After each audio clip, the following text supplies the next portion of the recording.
জানো তো, কুহুসোনা আজকে এত ঘুমিয়েছে যে ওকে ঘুম থেকে ডেকে তুলতেই পারিনি। তো ডেকে ডেকে তো আমি আলা হয়ে গেলাম আর ডাকিনি সে পর্যন্ত। তো পাপা তো সকাল সকাল উঠে কাজে চলে গেল। তো মেয়ের সাথে দেখা হলো না, মেয়েকে ডেকেছিল কিন্তু ও ওঠেনি। আমি এদিকে হাতের কাজগুলো সেরে নিলাম, জামা কাপড়গুলো কেচে ছাদে মেলে দিলাম। তখনও কিন্তু কুহুসোনা ঘুমাচ্ছিল। তো ওকে আর ডাকিনি, থাক ঘুমাচ্ছে, ঘুমাক, ওর যখন ইচ্ছা হবে তখন উঠবে। তো মেয়ে ঘুমাচ্ছে দেখে আমি একটু বসে ঈশ্বরের স্তুতি প্রশংসা করলাম, একটু ভজন করলাম।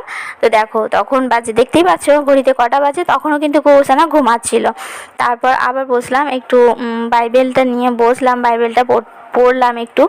আর তারপর এদিকে গ্যাসে একটু আলু সেদ্ধ বসালাম। আর জামা কাপড়ের স্তূপ দেখেছো তো, জামা কাপড়গুলো একটু গুছিয়ে নিলাম। ওদিকে আলুটাও সেদ্ধ হয়ে গেল। আর মেয়েকে তো ডেকে ডেকে পাচ্ছিলাম না, তো ও তো কিছুতেই ওঠেনি, আজকে শুধু ঘুম আর ঘুম। তো গুছিয়ে নেওয়ার পর মেয়ে উঠলো। মেয়ে ওঠার পর ওকে ব্রাশ করালাম, ওর যাবতীয় যা কাজ করে দিলাম। করার পর ওই আলু সেদ্ধ করেছিলাম, আলু সেদ্ধ দিয়ে মুড়িটা মাখালাম, মুড়ি মাখিয়ে ওকে খাইয়ে দিলাম। কারণ অনেকটা দেরিতে উঠছে, 8:30 বাজে তখন উঠেছে, তারপর আর কি খাওয়াবো। তো একেবারে মুড়িটাই খাইয়ে দিলাম। তো আজ তো রবিবার, আজকে মণ্ডলী যাব, সেই জন্য ওকে মুড়িটাই খাইয়ে দিলাম। তারপর আবার কিছুক্ষণ পর একটু খাইয়ে তারপর নিয়ে যেতে হবে। তো দেখো তারপর ওকে জল খাইয়ে দিলাম। আর কুহুসোনা তো এখন চুমুক দিয়ে জল খেতে শিখেছে, তোমাদের সাথে আগে শেয়ার করেছি। তো এটা কিন্তু অনেক দিনের পরিশ্রমের ফল আমার। তো হঠাৎ করে ঈশ্বর আমাকে আশীর্বাদ করেছেন, কুহুসোনাকে আশীর্বাদ করেছেন যে ও চুমুক দিয়ে খেতে পারবে। হ্যাঁ, ও কিন্তু এখনও চুষে খেতে পারে না, কোনো চকলেট বা কাঠি দেওয়া কোনো ললিপপ ওগুলো কিন্তু ও চুষে খেতে পারে না। পেপসি বলো, ওগুলো কিন্তু ও চুষে খেতে পারে না। তো চেবাতে পারে, চেবাতে আগে থেকেই পারতো, কিন্তু চুমুক দিয়ে খেতে পারতো না। এখন তো খুব সুন্দর শিখে গেছে। আর এই এখন যে জলটা খাওয়াচ্ছিলাম আজকে, জলটা কিন্তু খায়নি, মানে বেশিক্ষণ খায়নি। আগে খেয়েছিল তো জলটা, মুড়ি খাওয়ার পর জলটা খায়নি। আজ তো রবিবার, তো কুহুসোনা সকাল থেকে কি করলো আর কীরকমভাবে কাটালো তোমাদের সাথে তো শেয়ার করলাম। তো রেডি হয়ে নিয়েছি, মেয়েকেও স্নান করিয়ে দিয়েছি। আজকে মণ্ডলী যাব, তো আমরা দুজনেই যাব, ওর বাবা কাজে চলে গেছে। তো কুহুসোনাকে নিয়ে আমি যাব। আর কুহুসোনা একটু শুয়ে আছে এখন, ওকে শুধু মানে গরম লাগছে, ও মেঝেতে বারবার শুধু শুয়ে পড়ছে। তো রান্নাবান্নাও তো হয়ে গেছে, অল্প করে একটু ভাত খাবো, তারপর এসে আবার একবার ওকে খাওয়াবো। অল্প করে খাইয়ে নিয়ে যাই, তারপর এসে আবার একটু খাইয়ে দিই। আর জানো তো, বাবা চলে গেছে, কুহুসোনার এখন মন খারাপ, কারণ গাড়িতে তো চাপতে পারবে না, গাড়িতে করে আর মণ্ডলী যেতে পারবে না, আর ঘুরতেও যেতে পারবে না। কুহুসোনা এখন দাঁড়িয়ে আছে এখানে, ওকে এখনও ড্রেস পরাইনি, তো ওকে ড্রেসটা পরিয়ে নিই।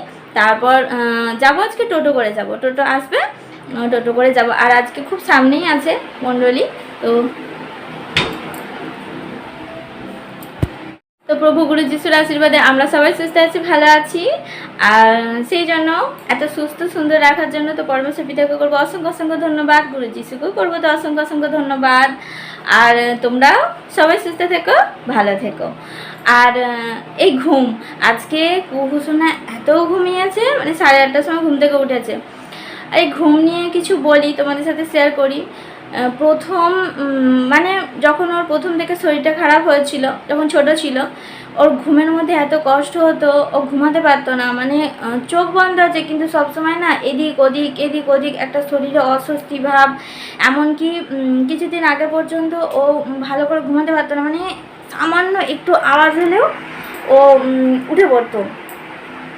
ওর জন্য মানে কোনো কিছু আওয়াজ করা যেত না। আমি কত সাবধানে থাকতাম। তারপরে বাড়ির লোকেও যখন দরজা মানে তারা খুলবে না, ভয়ে ভয়ে খুলতো, আমি তার আগে ছুটে চলে যেতাম, আস্তে আস্তে আস্তে, এখন এসো না। এমনকি কি কখনো কখনো বলেওছি যে না এখন আসতে হবে না, তোমরা যাও। তো জেঠিমা, পিসি, তারপর মানে যে কেউ আর কি বাইরের, তো বলতাম যে না এখন আসতে হবে না, যাও, পরে যাবে, যা কাজ আছে পরে হবে, পরে কথা বলবো। মেয়ের জন্য কি করব, মানে ওর ঘুমে এত ডিস্টার্ব হতো, অল্প আওয়াজে ওর ঘুম ভেঙে যেত, খুব কষ্ট হতো, তো ঘুমাতে পারতো না। আর কিন্তু এখন ও গভীরভাবেই মানে ঘুমায়। আর হ্যাঁ, ওই ঘুমটা অনেকটা দিন হলোই সুন্দর হয়ে গেছে। তো আর ঘুমের কোনো প্রবলেম নেই সেরকম। এখন তো দিনে কমই ঘুমাই, মানে ঘুমাই না, ঘুমালেও একদম খুব কম, আধা ঘন্টা 1 ঘন্টা। আর রাত্রে মোটামুটি সুন্দরভাবে ঘুমায়, আর সারা রাতেও ওঠেও না, আর উঠলেও কোনো কষ্ট হয় না। মানে হয়তো ভেতরে কী হচ্ছে আমি তো বুঝতে পারছি না, ও তো বলতে পারছে না। তো উঠলো, বসলো, একটু জল খাচ্ছে, আবার উঠে বসছে, এরকম করে। তো কান্নাকাটি করে না, আর ততটা কষ্ট হয় না। তো পাশের বাড়ি মানে সবাই তো আগে উঠে পড়তো, ওর কান্নার চোটে তো কারো ঘুম হতো না। তো কুহুসান একবার করে বাইরে যাচ্ছে আর একবার করে ঘরের ভেতরে আসছে, মানে ও ওয়েট করছে কখন আমাকে মা জামা টামা পরাবে, নিয়ে যাবে। ও ভাবছে কখন যাব, মা তো বক বক করছে এখনও, একবার করে দুয়ারে যাচ্ছে, একবার করে ঘরে আসছে, দেখছে। তো চলো তোমরা ভিডিও দেখতে থাকো, আর মানে কিছু করার নেই, অল্প অল্প করে আমি ভিডিও করছি, আর যতটা পারবো বড় করার চেষ্টা করব। তো তোমরা সঙ্গে থাকলে তবেই তো হবে। তো তোমরা আশা করি পাশে থাকবে, সাথ দেবে। তো চলো তোমরা সবাই সুস্থ থেকো, ভালো থেকো। প্রভু গুরু যিশু তোমাদের সবাইকে ভালো রাখুক, সুস্থ রাখুক।